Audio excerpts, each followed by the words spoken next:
Dude, get your water bottles open.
draft people, I guess. Like legally draft people. Legally, when nobody's still around, right?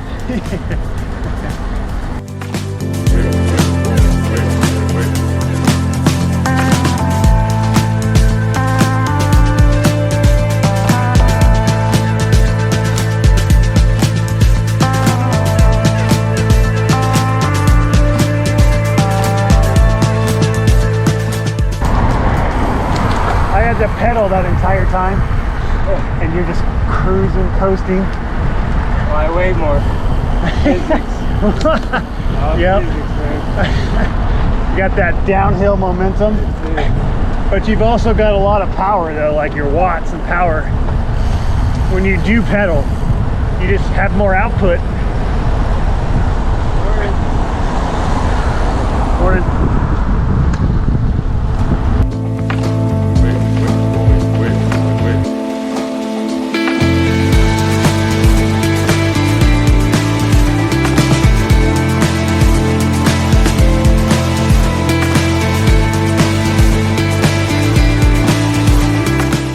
Hour 15 mark this time.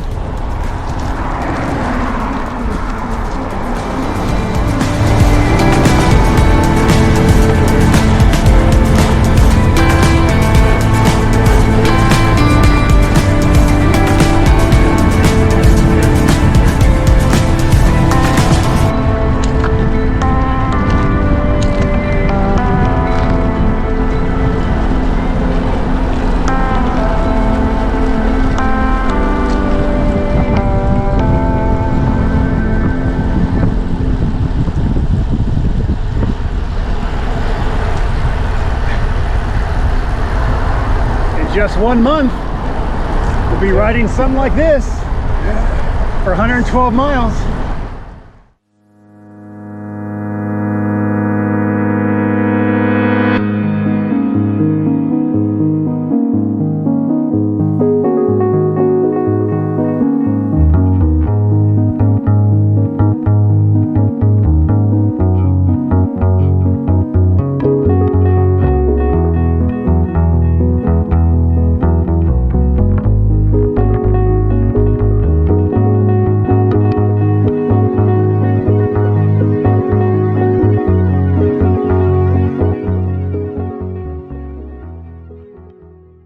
I am in the midst of a run off the bike.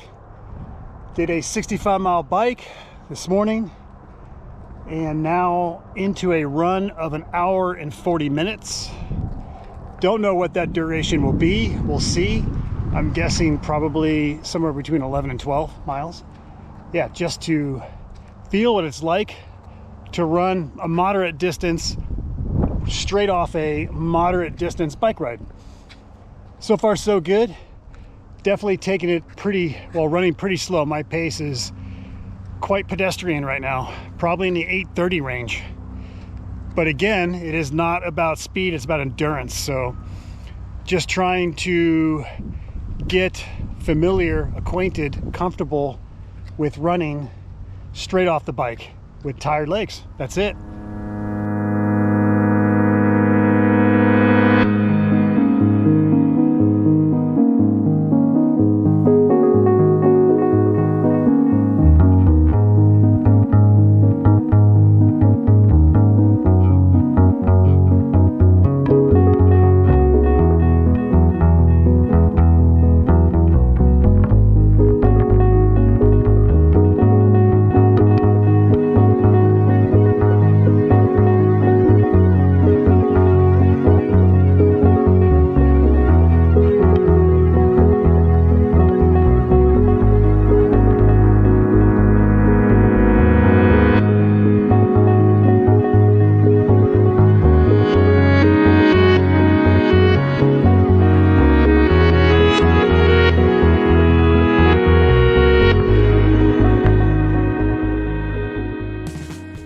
What's up? I'm halfway done with my swim.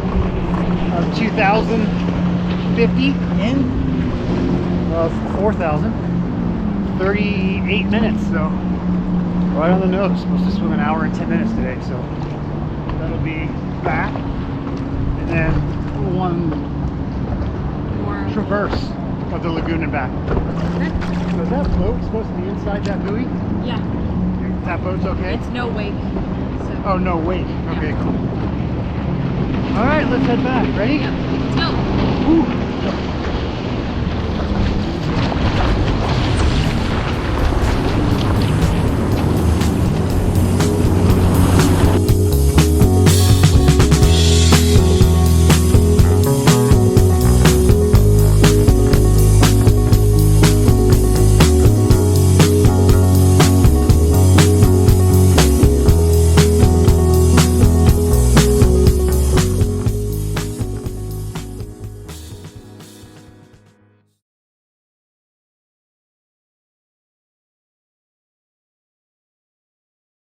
All right, welcome back to the Surf Run channel. Just wrapping up week 14 of Ironman California training and am now in week 15, which means there's less than 4 weeks until the big day.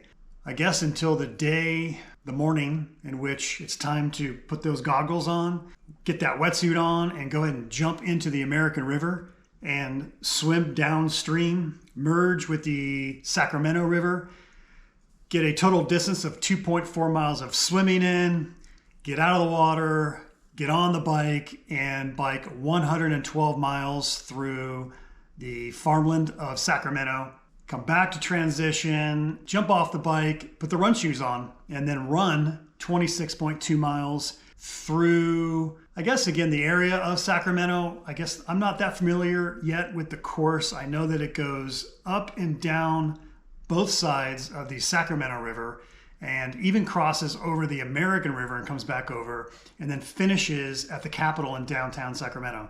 So the course itself, I need to review it. I've seen the map. It looks a little wonky. It's in theory a 2-loop course. However, it's not really a perfect loop. There's all kinds of turns, and even the last 3 miles looks not to be part of either one of those 2 loops. The last 3 miles, 23 through 26, takes you into downtown and finishes at the Capitol. But anyways, point is, we're getting close. We're less than 4 weeks away. My training right now, I am halfway through the peak phase of training. So my 18 weeks included 6 weeks of base training, 6 weeks of build training, 4 weeks of peak, and then a 2-week taper period. So I'm halfway through the peak phase of training, which means then there's this week, there's next week of just swimming, biking, and running. And then that immediately is followed up by 2 weeks of what's called tapering. And the tapering involves bringing both the duration and distance down so that I am fresh and frisky on race morning. Yeah, real quick, the difference with these few weeks of peak training versus the base and the build training is that I've been doing a number of bricks, especially on the weekends. Bricks mean when you combine 2 of the disciplines back to back together. So typically that's the bike and the run. So a long bike ride followed by a long run, and which is good because couple reasons. One is that it helps me practice that transition between the bike and the run, but also I get a little bit more comfortable with knowing how to run on tired bike legs. All right, so let's get into week 14's review. Make this video pretty short, or at least this review of week 14 pretty short. Pretty typical week other than the brick session that was done on Saturday.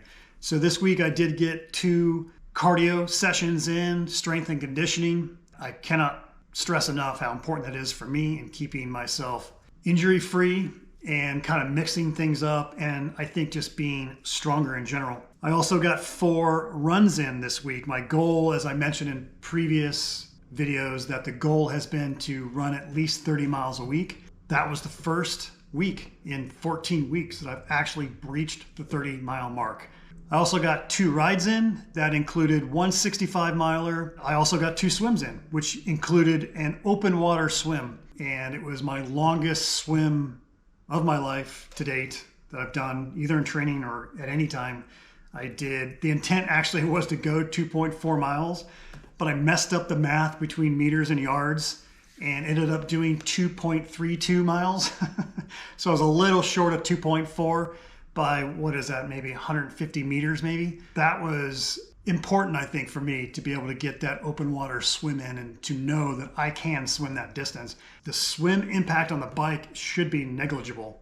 By the way, during the open water swim, right after I get out of the water after an 800-yard warm-up, I was approached by a couple of other swimmers who are out there also training for an Ironman. One of them is training for the IRONMAN California, so really cool to see some fellow athletes out there, and I wish them both the best of luck in not only Ironman California, but the other various races they said they were training for. All right, so since we are less than 4 weeks into, well, less than 4 weeks from the race, I guess it's time to start thinking about the course. Again, the nutrition and what I should be taking on the bike and what I should have in my transition bags and what I should be taking on the run. So I'm trying to kind of put all these things together over the next few weeks. I've started jotting down some notes based on my training so far and what's worked for the rides and the runs, and start to put all these pieces of this puzzle together. All right, so the big question mark in my mind at this point in time, with less than 4 weeks to go, which I feel there's enough time for me to figure this out, but I need to start really focusing on it now, which I actually have. I've got somewhat of a plan regarding nutrition. This is my first Ironman, so I don't know exactly what to do on a 6.5 hour bike ride or a 4 hour to 4.5 hour run. That's something completely foreign to me. Even though, yes, I've done 65, 75, 85, 100-mile bike rides, you know, that, and some of those were epic failures in terms of nutrition, and a couple of those were successful. So I'll take what I learned in those during those long rides and put that into a nutrition plan for race day. At this point, this is what I'm thinking. Now, I may change this as we get closer to race day and as I talk to other athletes about this. But as of right now, on the bike, what I'm going to do, I'm going to take one water bottle. I'm going to take one bottle that's just pure water, a 24-ounce water bottle. I'm going to take another 24-ounce bottle, but it's going to include a highly concentrated electrolyte mix.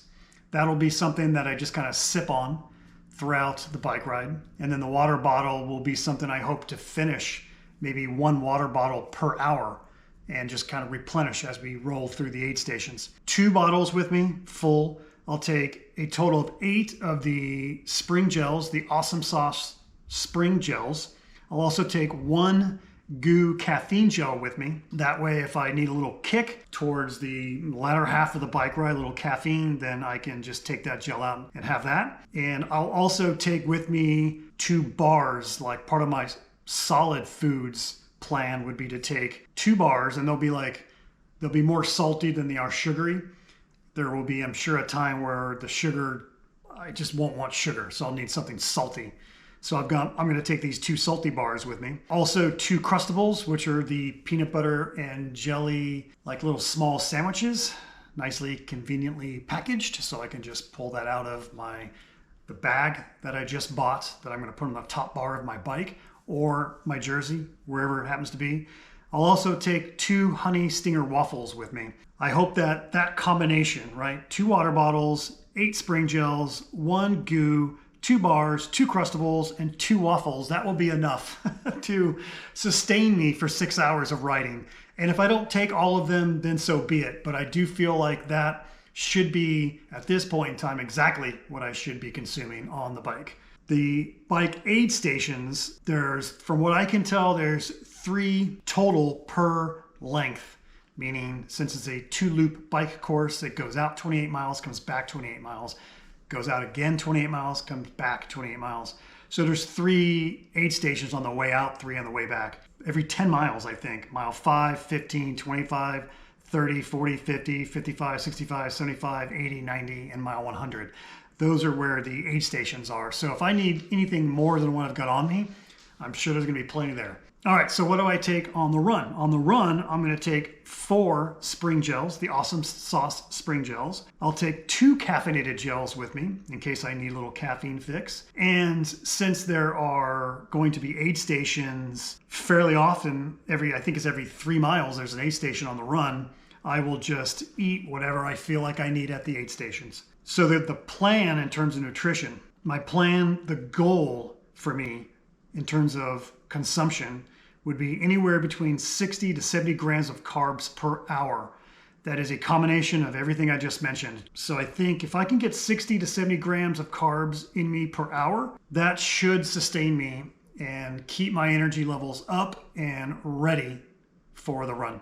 The spring gels, by the way, have the Awesome Sauce ones anyways, are 45 grams of carbs each. So that's a total of 9 over 6 hours. That's a lot of gels. So we'll see how that goes. Like I said, I am taking the caffeinated goo with me. That's 23 grams of carbs. So I might substitute one of those spring gels with one of these caffeinated gels. These Uncrustables, the waffle, the bar, they are anywhere between 20 and 28 grams of carbs. So if I take 6 of these in any combination during the race, basically, like I said, once every hour, I should be good to go. And also along the bike ride, I want to make sure that I'm getting a minimum of 1 full bottle of water, 24 ounces, full bottle of water per hour. Got to stay hydrated for sure. The whole idea on the bike is to make sure that I hit the run ready to run a marathon like I know I can run a marathon. So that's basically my nutrition plan.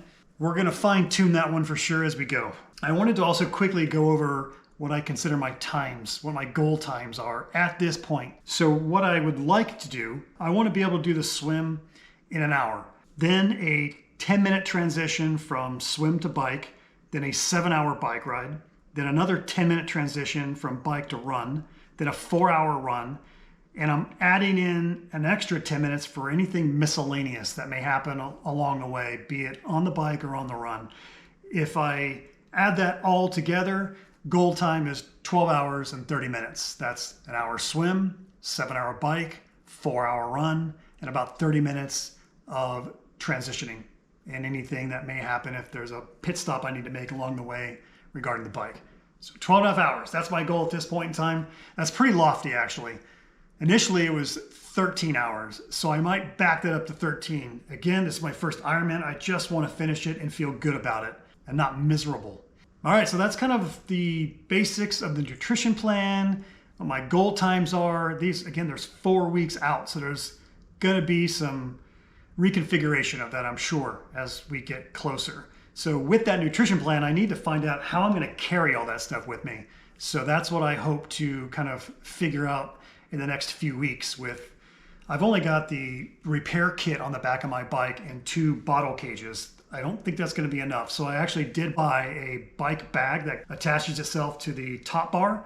That's where I can store gels and bars and the Uncrustables so that there's nice, easy access to it and still have the repair kit back there. All right, and as far as the courses go, I'll get more into detail about the courses as I figure it out or get more comfortable with it. First impressions of the course, it actually looks pretty cool. As you can tell if you look at the maps, it just seems to go right up against the river, up and down, both sides of the river. So the views should be really nice. And I don't know what kind of effects the river will have on kind of the temperatures, but maybe it keeps temperatures down if it is to be a hot day, which I am praying that the weather is ideal. We all pray for the weather to be ideal when you're going to be out there for 13 hours competing, but ideal meaning it's sunny. It doesn't matter if it's sunny or cloudy.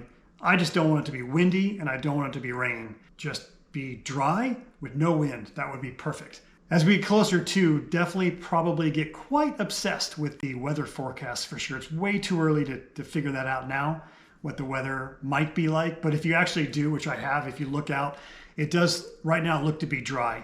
The swimmer that I met at my open water swim, she told me that she was in her wetsuit walking out of the hotel and realized in 2021 when the race was canceled due to the weather conditions, she just walked out of her hotel and said it was just pouring rain and questioned how can they even have a race in these conditions. So you trained for so long and you've traveled up to Sacramento and you've woken up early and you've got your wetsuit on, you are ready to go, ready to test yourself and prove yourself. And for that to happen would just be terrible. So I hope that doesn't happen this year. And if you know anything about last year's event, it was dry, but apparently it was extremely windy. And that would also be quite miserable. So let's just hope the 3rd year running of the Ironman California in Sacramento, the weather is just ideal. All right, so that's a wrap up. Real quick, next week, week 15, or this week that I'm in, is a pretty moderate week. So last week was about 14 hours of training. This week looks to be about 10 hours of training, which I am doing a 100-mile bike ride on Saturday. My last long ride on Saturday. That'll be my second century ride on the bike. So the purpose of that is just to feel that boost of confidence that I can ride 100 miles.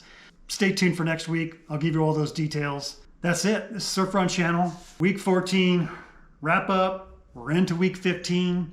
If you guys are out there training for the IRONMAN California, I hope your training is going awesome. I wish you nothing but the best of luck. Oh, I wanted to mention one thing I did learn last week is that if I'm going to do a brick, which in this case is a bike and a run, I gotta make sure that I'm not just wearing my bike shorts on the run. So I didn't wear what I normally wear on a run. I wore just bike shorts and my board shorts over the bike shorts. Those bike shorts gave me extreme chafing on the run. Painful chafing. Exactly what I'm gonna wear during the race day. That's the one thing I haven't figured out yet. What am I going to wear race day? I don't have a tri-kit. I probably will not be wearing a onesie or a two-piece. That I'm pretty positive of that. I will literally be wearing board shorts, and I'll have a jersey for the bike, but I'll probably take the jersey off and put on a running shirt for the run. All right, so that's the Surf Run Channel for week 14 of 18 weeks of Ironman training. Hope you're enjoying these videos. If you do, hit the like button, subscribe if you haven't already, share it with your friends and family, comment below if you'd like. Less than 4 weeks left. Surf Run Channel, out.